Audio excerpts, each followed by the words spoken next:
Time means adding some bright, beautiful flowers to your garden, but not all of them need constant sun. Tav talks with our garden expert, Paul James, for 2 Works for You in the Garden.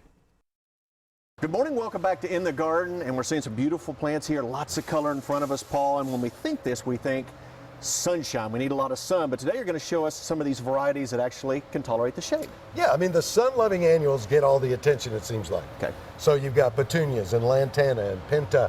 There's so many out there, wonderful plants, but there's a lot of people that don't have that sun. These are shade-tolerant annuals. These are the impatiens. That whole sun-shade definition is a little tricky. These would do fine in dappled light. Okay. These would do fine with some morning sun, but protection from the afternoon sun is what we're really talking about. Impatiens are hugely popular. Also, as you well know, the preferred food of the rabbits and the squirrels that are in my neighborhood, they're all over these all the time. And yet, you continue to plant them year after year? My wife continues to plant them. I keep saying, no, go to something else every year, and patients show back up in the house. Well, you should make it clear to her that you're getting very impatient with her plant selection. I will. And instead, consider a few others. Yes. Okay, Paul, now this is something that the wife has actually planted this year, begonias, and I found out rabbits and the squirrels, they leave them alone. Well, there you have it. So from now on, it's focus on begonias. All begonias.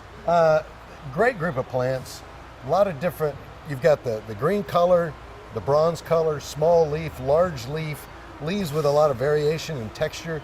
So it's a really cool group of plants. And these do extremely well. Just a little bit of sun, just a little bit of hit of sun and they'll color up. You'll see, we got all kinds of colors. Another one that I've always loved is the caladium. Yeah, beautiful. Now they'll tolerate all shade. And you can stick them in the ground. They're very popular in pots. And you've got the whites, the pinks, all kinds of different colors and variegations. Yeah. It's a really, really wonderful plant. You can buy these as bulbs, and there's still time to go ahead and plant them that way, or you can buy them as a full-grown, grown-out plant. And they'll continue to produce new growth for months to come.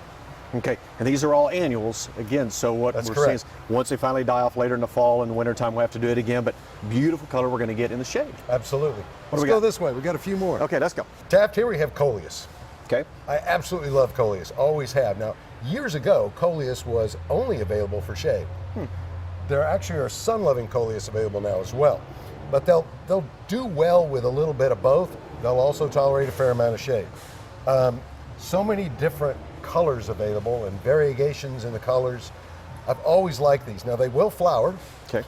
But one thing I would recommend is as they grow, pinch the terminal growth as they grow so that they'll stay a little bushier. Okay. Because otherwise they're going to get pretty tall.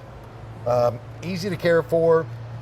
Right after you plant them, you want to watch their watering needs for a few days because typically you've got a fair amount of leaf surface here, so they're going to be transpiring, as we say.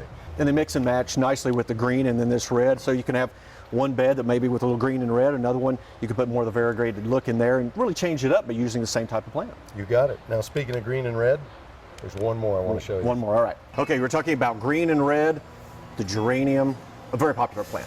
Hugely popular, one of my mother's favorites. Oh. But not just red, actually. White, pink, coral, even a little lavender, so they now come in a number of different colors. They do great in the garden, and they just produce and produce and produce. I mean, they're just loaded with flower buds, and they just keep coming, one right after the other. And again, they look dynamite in hanging baskets, in containers on the patio, mixed with other plants, or by themselves, they're fine. Fairly easy to grow, not too picky about soil conditions or anything else. So, what about rabbits and squirrels? I haven't tested these for rabbits and squirrels. I may need to take one home and just set it out in the front yard and see how fast it gets ravaged. Hopefully not, because it's a beautiful plant. Here, let me know. Oh, okay, I definitely will do it. Well, Paul, thank you so much for shedding some light on flowering plants that we can put in the shade. You are so clever. Really? Yeah. I'm supposed to have the funny lines, though. You're the straight man. Oh, okay. Maybe next week.